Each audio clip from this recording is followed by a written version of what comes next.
Mercedes made a huge leap from where they were in the first race of the season, and this time they're ready to raise the bar even further. After the devastating qualifying and race pace demonstrated in Bahrain, where they got humiliated by their customer team Aston Martin, Mercedes finished P2 with Hamilton in Melbourne, a race that definitely got their hopes up for more competitive weekends ahead. And that is exactly what Wolff confirmed, and from this point on, we cannot wait to see what Imola has in store for us. Join us as we go through the upgrades that Wolff confirmed are coming on the W14, as well as whether they're going to be good enough to challenge Red Bull for the 2023 championship battle.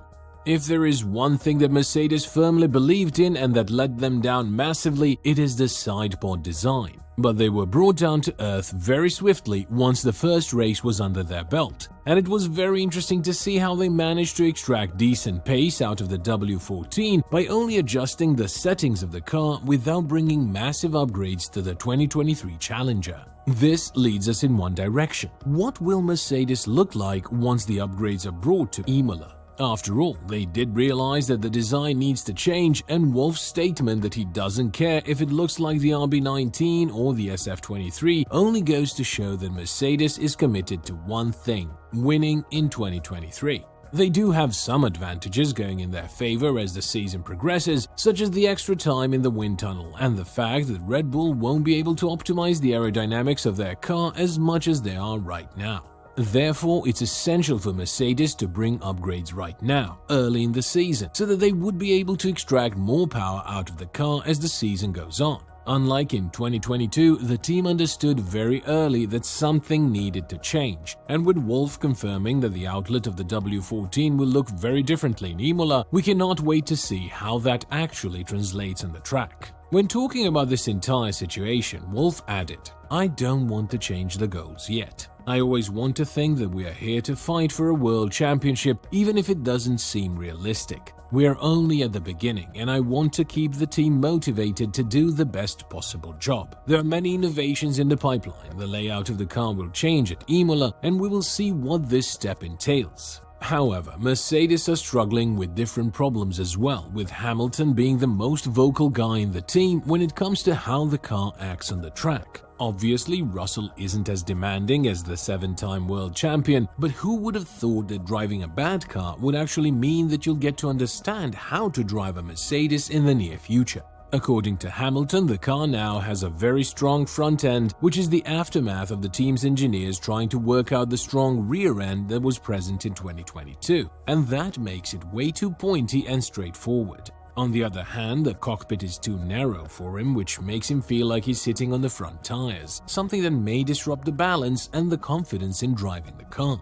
One thing that we've learned from the 2022 regulations and the 2023 tweak of them is that these cars are always on the edge, so if you're not 100% confident in what you have in your hands, then rest assured that the results won't come easy. So, apart from the design of the car, Hamilton has had a lot to say about the feeling he has while driving the W14, something that prompted a response out of Wolff as the Austrian added, "We're dealing with the big concept of driver position. Obviously, that's one of the most important things. It's about where the driver has the best feeling in the car. That's something that Lewis expresses very clearly. And when a 7-time world champion has an opinion, it's important to listen to it." We cannot help but note the shift in the narrative here, with Mercedes not listening to Hamilton's opinion about the no-pod side-pod design and going on to narrow it down even further.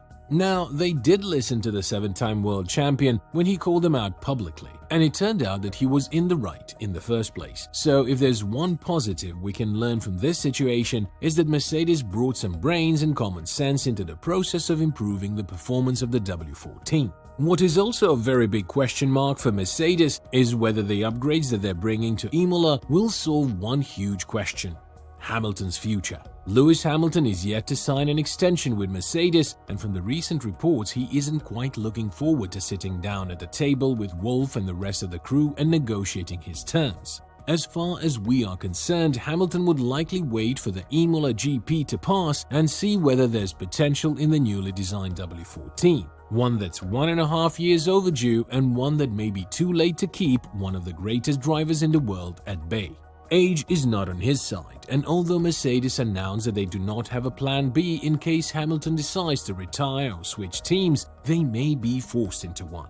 As far as Hamilton is concerned, he still loves the sport and loves driving for a team that does have the potential to challenge the top dogs. But he doesn't love driving a car that's not where it's supposed to be, as the 7-time world champion went on to add. I don't like driving a car that we weren't meant to have, but I love that challenge of, okay, what can I do with it? Wins are not possible right now, so what is the maximum we can get? Can we be a little cheeky, and if 5th is the best we can get, can we get a 4th or a 3rd? Just make sure that we're consistent and fit and ready, so when the car does all of a sudden switch on and it is the car you dreamed of having, you're ready.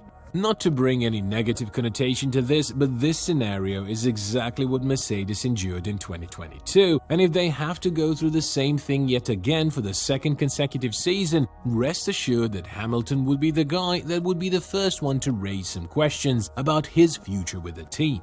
That is why Mercedes has a lot of hope in the new upgrades that are meant to hit the W14 in Imola, and that's why the team brought back some familiar faces, like James Allison, who was the team's chief technical officer back in 2021.